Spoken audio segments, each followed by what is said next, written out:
Olá, pessoal. Eu espero que vocês estejam bem, que tudo esteja saindo conforme vocês esperam, com os objetivos de vocês. E motivação, pessoal. A gente está encaminhando já para o final do curso e daqui a um tempinho tem a prova e eu tenho certeza de que vocês vão conseguir conquistar o objetivo de vocês lá no final. Tudo bem? Então, hoje a gente vai falar sobre a arte indígena brasileira, como eu coloquei aqui para vocês. E eu acho que é importante a gente já iniciar essa aula pensando que a gente vai ver um pouquinho diferente do que eu tenho feito nas outras aulas. Por quê? Bom, apesar de ser um tema super importante, é dentro da cronologia que a gente tem feito, então lá nas outras aulas a gente comentou sobre escolas artísticas que vão trazer influência aqui para o Brasil, só que a gente não tem como pensar nesse Brasil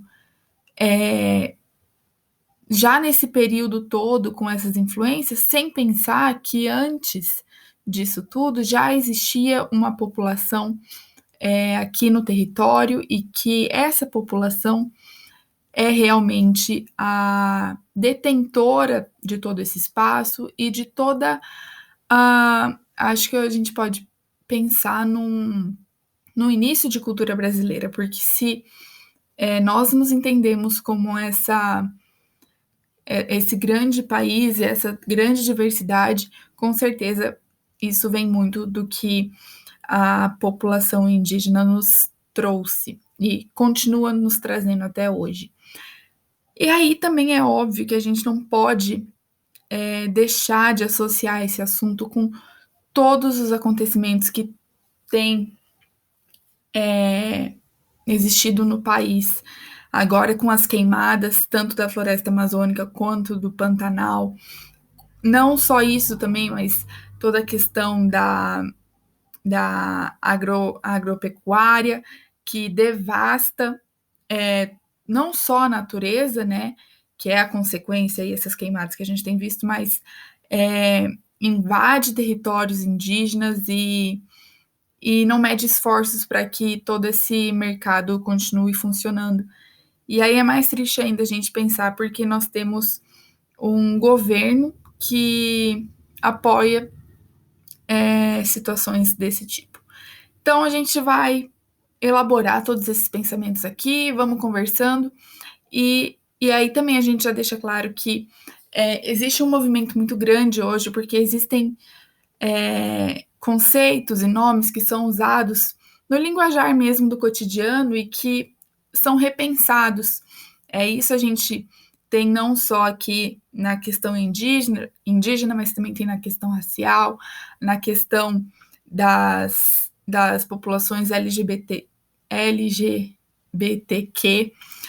e isso tudo precisa ser pensado em conjunto. Então, a gente aprende junto, e é claro que se eu cometer qualquer erro aqui, eu peço correção, porque essa é a nossa proposta, a gente vai trocar informações e vai agregar conhecimento, então acho que é muito importante a gente ter essas liberdades de poder conversar um com o outro e saber quais são as, as diferentes formas, né, de expressão, e é o que eu sempre comento para vocês: arte é expressão, é reflexão, então isso sempre está muito aberto a todo mundo.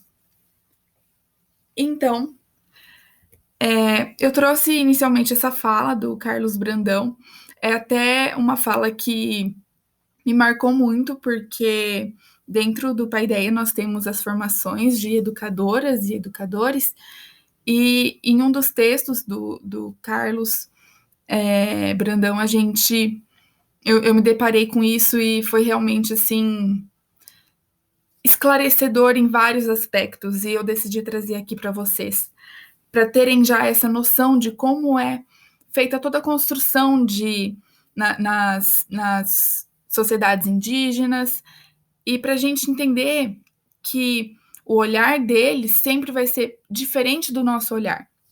porque nós temos concepções muito influenciadas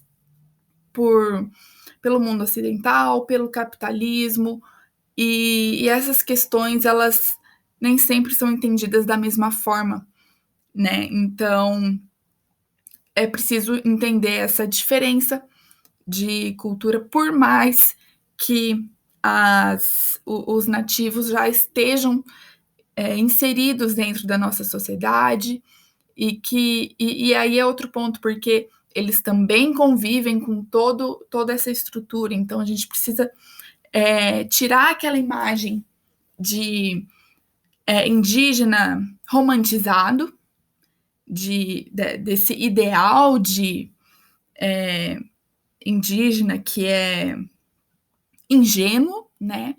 E a gente precisa também tirar essa imagem que existe de que, bom, não entendem nada ou que não possuem suas formações sociais. E então tudo isso a gente precisa sempre pensar e repensar e perceber isso tudo aqui, obviamente, como o motivo na arte. Tudo bem? Então, eu vou ressaltar aqui esse texto porque ele traz que a sociedade tribal, ela traz um pensamento, claro, ele generaliza isso, mas pensando dentro das tribos indígenas aqui no Brasil, ele traz esse pensamento de que a fala sempre do chefe vai ser um consenso entre a tribo, e por isso é que é falado. É por isso que existe essa classificação de um chefe, porque se ele fala por ele fala por toda a tribo e vice-versa, percebem? E aí eu trago esse mapa. São duas imagens que dialogam muito, porque quando a gente olha para o mapa da esquerda, essa diversidade de povos, e com certeza faltam muitos aí, mas a gente percebe que é uma diversidade enorme de povos, então a gente já imagina que são diversas conformações culturais, sociais, e daí, olhando para o mapa da direita, a gente já pensa nessa conformação geográfica, porque a quantidade de povos que nós temos no Brasil e a quantidade de espaço ocupado por eles é muito pouco, se nós formos pensar. E é óbvio que isso tudo tem um histórico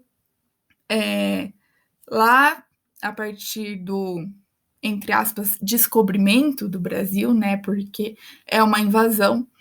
E a partir dali nós temos todo o processo de não só a invasão, mas o processo de genocídio desses povos. Então, ali nós vemos a população indígena sendo dizimada, e quem ainda resiste, muitas vezes feita, passa por sofrimentos que realmente diminuem essa população. E é interessante a gente pensar também que não só isso, mas nós também temos todo um processo de aculturação ao longo dessa história, ao longo do Brasil colônia, com as missões jesuíticas. Nós temos um processo de abandono, o governo ignorou, e acho que a gente pode até falar que continua ignorando, de certa forma, os nativos. Então, é uma situação muito delicada e que precisa ser discutida e precisa ser levantada, trazida à tona. Então, como eu falei para vocês, nós temos todo esse contexto de diversidade cultural, pluralismo, nós temos essas visões diferenciadas, então nós temos esse olhar ocidental, capitalista, toda essa paginação que muitas vezes nos impede de perceber que os valores culturais são diferentes, mas têm interações, às vezes, até muito melhores do que as nossas. E aí, nisso, eu trago aqui um dos conceitos que eu acho muito interessante, porque dentro da cultura indígena, a beleza, ela está aliada à finalidade. Então, o conceito de beleza, ele é entendido dentro das sociedades indígenas como algo que é útil e perfeito esteticamente ao mesmo tempo. Essas duas funções, né, funções, não só a função de utilidade, como a função da contemplação, a função da estética, elas são complementares e não são dissociadas. E aí trago algumas características que a gente sempre precisa se ater na hora de observar. Então, nós temos a coletividade pensada sempre. Como falei, então, a função utilitária aliada à função estética, gerando o conceito de beleza. Nós temos aí, então, desenhos e formas geométricas, e aí é válido a gente pensar que quando nós tivemos arte rupestre aqui no Brasil, essa arte rupestre foi feita muito provavelmente por ancestrais desses povos indígenas. Então, sim, se nós temos uma arte inicialmente brasileira, essa arte é a arte indígena, ok?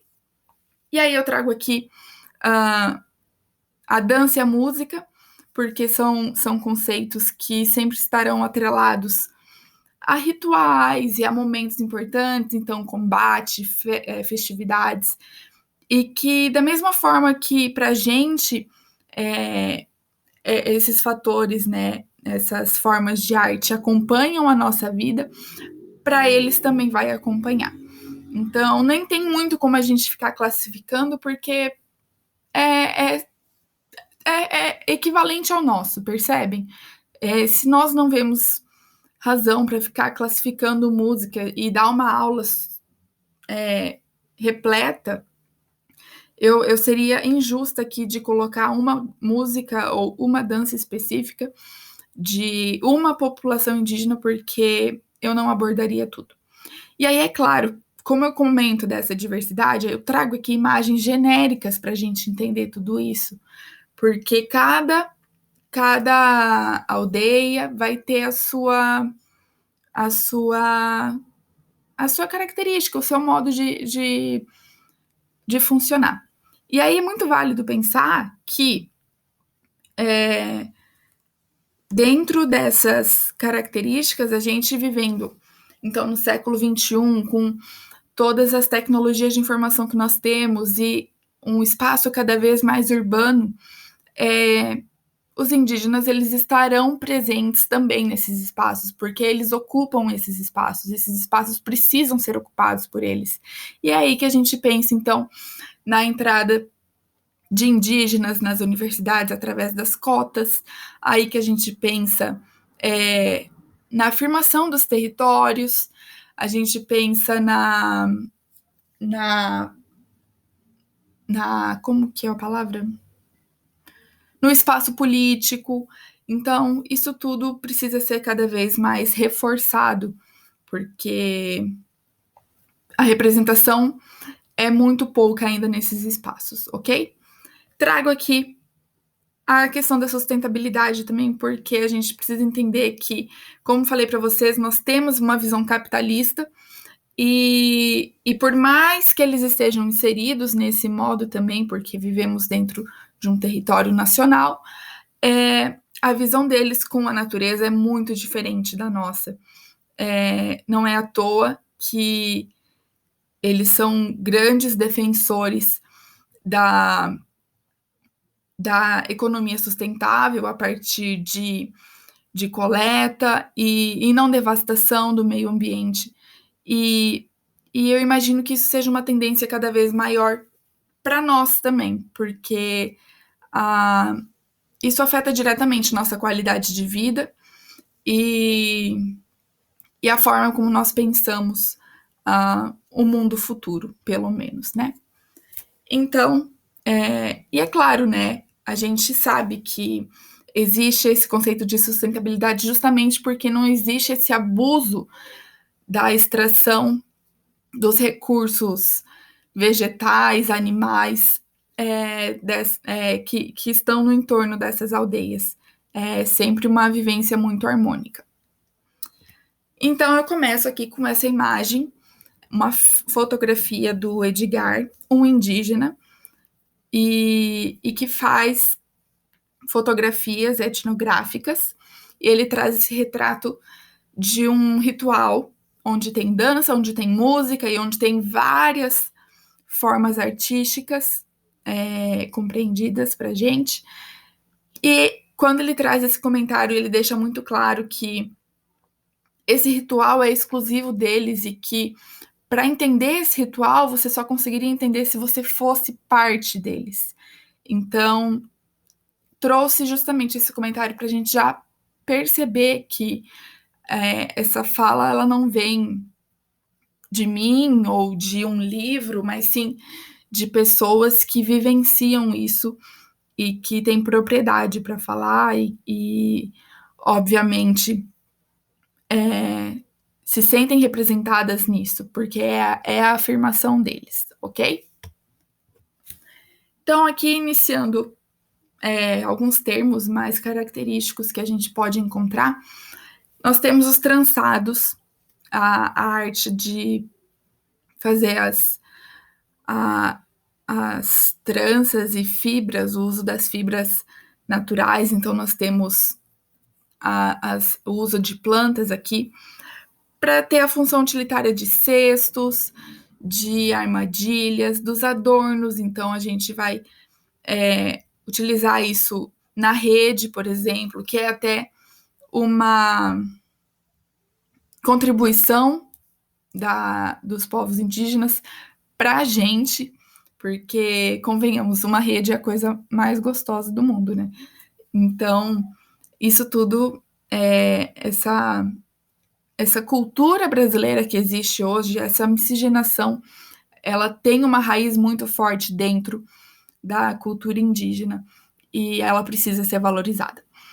E não só a rede, a gente tem a peneira também, porque quando a gente pensa na alimentação, uma alimentação usada feita a partir de mandioca, por exemplo. Então, a gente precisa peneirar a farinha para poder ter tapioca e aí outra contribuição muito gostosa, eu acho particularmente muito bom. Então, todas essas funções utilitárias, elas trazem seu caráter estético, muito característico de cada espaço, de cada tribo, e eu acho interessante a gente pensar o quanto isso também está inserido na nossa sociedade, porque até quando eu fui procurar imagens, tudo para a gente poder enxergar aqui, a quantidade de produtos que são vendidos falando que são indígenas já apresentam muito bem como que a nossa sociedade enxerga isso tudo. E aí nós temos também a cerâmica, que muito parecido com o que a gente já viu em outros momentos aqui na aula, ela vai ter a função estética atrelada também. O que eu acho uma graça, porque eles trazem assim uma beleza tão doce que eu acho encantador. Então, aqui, como eu falei para vocês, nós temos os trançados, é muito conhecido pelos cestos, e aí, é claro, a gente pode usar pigmentos para tingir esses cestos de acordo com a forma que a gente quer. E é muito importante a gente pensar também nas construções, nas ocas, por exemplo. Eu trago uma aqui, uma parte interior, para vocês entenderem que isso tudo também funciona na parte arquitetônica deles. E aí vem outro ponto, porque quando a gente pensa em tribo indígena, aldeia, fica aquela visão de oquinhas espalhadas assim no meio da floresta, e não é bem assim, porque nós temos ocas, mas nós também temos construções de alvenaria. Hoje em dia nós temos madeira, então todo esse uso ele é muito diversificado hoje, ok? Trago aqui, então, as cerâmicas, como eu falei para vocês. Os temas geométricos, então, eles são muito usados, mas o que eu gosto mais de observar é esse cuidado de trazer animais. Então, nós temos uma onça, nós temos uma cobra, que adornam essa vasaria. Tudo bem? E aí, já passando para a pintura corporal e arte plumária, que é muito característico também, e daí cada espaço vai produzir o seu. E aí a gente retoma aqueles conceitos dos pigmentos lá da arte rupestre, porque são pigmentos extraídos diretamente da natureza. Então, nós temos o uso do urucum, do jenipapo, nós temos o uso de argila. E essas pinturas, elas podem variar. Então, a gente vai ter pinturas para o cotidiano, pinturas para momentos importantes, como os rituais. São pinturas também que não só trazem toda essa beleza estética, mas elas protegem os indígenas, porque não só funcionam como proteção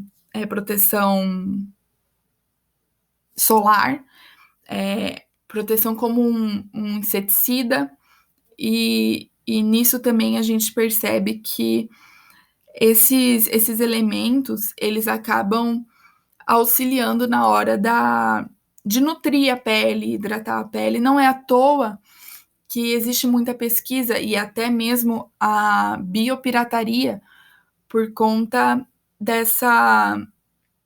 desses potenciais para uma indústria farmacêutica, por exemplo. Então, são vários conhecimentos, várias formas de saber que são inerentes desses grupos e que são passados por tradições orais. Então, isso tudo precisa ser conservado, precisa ser valorizado, mas dentro desse ambiente, percebem? Porque a exploração indígena é muito fácil, assim como já aconteceu em outros momentos. E aí, então, nós temos essa pintura corporal e temos a arte plumária, que tem uma relação maior com a estética, porque não tem um uso tão utilitário, mas que traz significados muito importantes, como representação da chefia. Então, nós temos caciques, pajés, que usam cocares, por exemplo, e outros adornos para que sejam identificados como líder. E aí também nós temos a possibilidade de pintar essas penas, essas plumas, por métodos que podem usar pigmentos tóxicos. Então, nisso tudo a gente pode observar as divisões de tarefa dentro de uma sociedade indígena, dentro dessa tribo. Então, geralmente o que acontece é que os homens se voltam mais para a caça, se voltam mais para esses ambientes mais perigosos, e as mulheres ficam em torno da manutenção do alimento, então da colheita, de cuidar das crianças, de auxiliar o que precisar ali dentro da aldeia.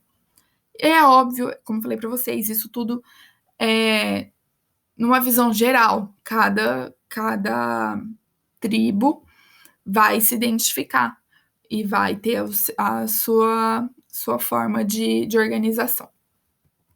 Então, trago aqui para a gente ver que esses dois conceitos estão muito relacionados, porque estão presentes no corpo, sabe? E aqui trago algumas outras imagens. Então, aqui, mais uma vez, eu trago esse fotógrafo, Edgar. É muito difícil a gente conseguir material de qualidade para poder colocar na aula, então tem bastante imagem dele e é muito legal pensar porque ele é um fotógrafo contemporâneo, então a gente está trazendo imagens aqui, fotos que são produzidas por um indígena e que são feitas agora. Então, são essa cultura está sendo vivenciada agora, sabe? Então é muito importante a gente continuar lutando por tudo isso. E trago a arte plumária, então, como falei para vocês, tem os cocares, e aí tem cores, tamanhos de penas que variam e podem trazer significados diferentes. E aqui, adereços como colar, brinco, a gente vai ter pulseira, tornozeleira, e aí não são só as mulheres que usam, os homens também usam, e fica muito legal. E aí aqui, como falei para vocês, aquilo tudo era um apanhado mais geral, conceitos mais batidos, eu imagino, porque a gente precisa falar da questão indígena. Eu já trouxe várias coisas aqui para vocês, mas a arte é um caminho para esse protesto, e é por isso que eu trago esse momento aqui na aula para vocês, tudo bem? Então, como falei para vocês, existe toda essa exploração, existiu o genocídio e continua existindo, porque nós temos os confrontos dos. Me fugiu o termo, pessoal. Poceiro, sabe? Poceiro, grileiro, que são madeireiros, que são a favor dessa exploração tão grande das nossas matas, e aí não só das matas, mas dos espaços que não os pertencem. Então, esse embate vivido constantemente é outra situação que é, de certa forma, ignorada aqui no nosso país, porque sempre existe morte de indígena e sempre existe o descaso, o abandono, e aqui é o momento que a gente vai ver muitos artistas indígenas que trazem a arte como forma de resistência. E aí, coloco o nome de alguns deles aqui para vocês verem. Trouxe imagens, trouxe para a gente poder comentar. E aí, vamos lá então. Começo pela Arissana Pataxó, ela é da Bahia. E uma coisa que eu acho muito interessante, vou até voltar aqui, eu ressaltei aqui no texto para vocês que a gente coloca indígenas brasileiros, porque por mais que a gente saiba, imagino que saibam disso, que indígenas são brasileiros, mas é preciso ressaltar a questão da nacionalidade, porque se eles são brasileiros, eles têm os mesmos direitos que nós temos. E aí é que está a questão, porque muitas vezes eles são vistos como diferentes. Então, voltando aqui, como falei para vocês, eu trouxe a Arissana. A Arissana assina seu nome como a sua etnia, e isso é muito legal, porque traz essa autoafirmação, essa identificação, e traz essa persistência de resistir, de lutar pelo que ainda resta dessas culturas tão bonitas e tão diversas que estão aqui no nosso país.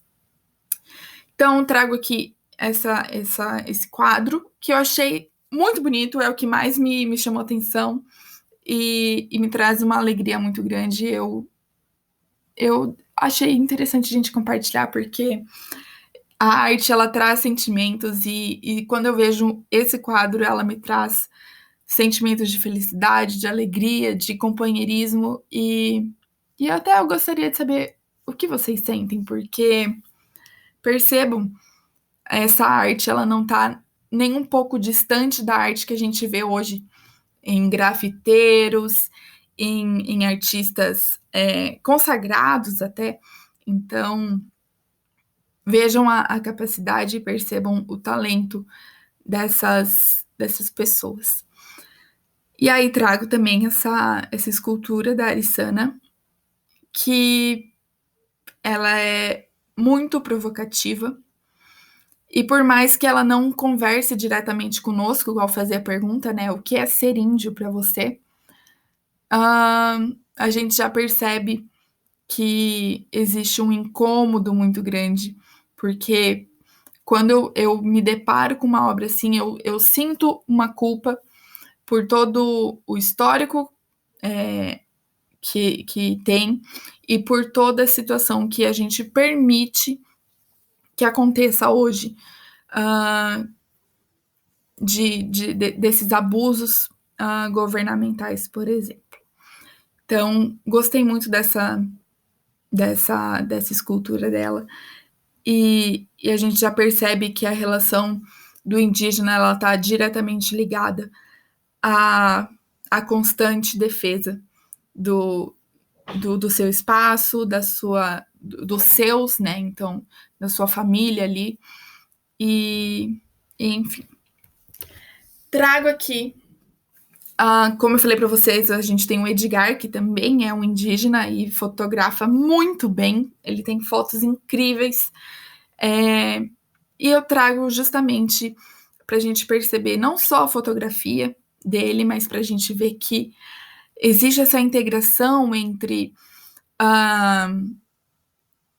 tradições indígenas. Então, nós temos um espaço, não sei se oca é o termo correto para a gente se referir, mas uma construção muito característica deles, e sendo esse espaço de entretenimento para ter um cinema ali, sabe?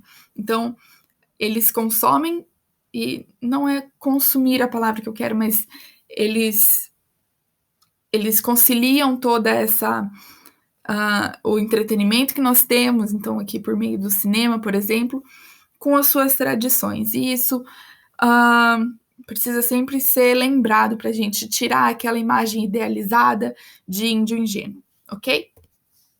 E aqui a gente volta então para questões políticas mais fortes. É outra fotografia do Edgar que ele coloca até o comentário, que o povo Chacriabá retoma parte do que é seu território ancestral, a placa que dava nome a uma fazenda renomeada pelo Chacriabá. Então imaginem o poder e a luta que é para chegar até esse momento que é retratado aqui. Essa resistência que é colocada, essa luta que é colocada aqui nessa placa, ela carrega não só essa felicidade de poder ter dado esse passo, mas ela carrega muito sangue também, porque, como falei para vocês, existe toda uma ancestralidade, tradições orais que são seguidas, então é um povo que sofre muito por conta dessas perdas, mas que eu realmente espero que continue ganhando, conquistando, retomando os seus espaços. E aí eu trago outro artista, que é o Denilson. O Denilson Baniwa é outro indígena que trabalha várias questões também. E a que eu trouxe aqui para a gente ver é justamente sobre a indústria agropecuária e esses termos que são muito vistos hoje, o agro é pop, o agro é tudo. Não é.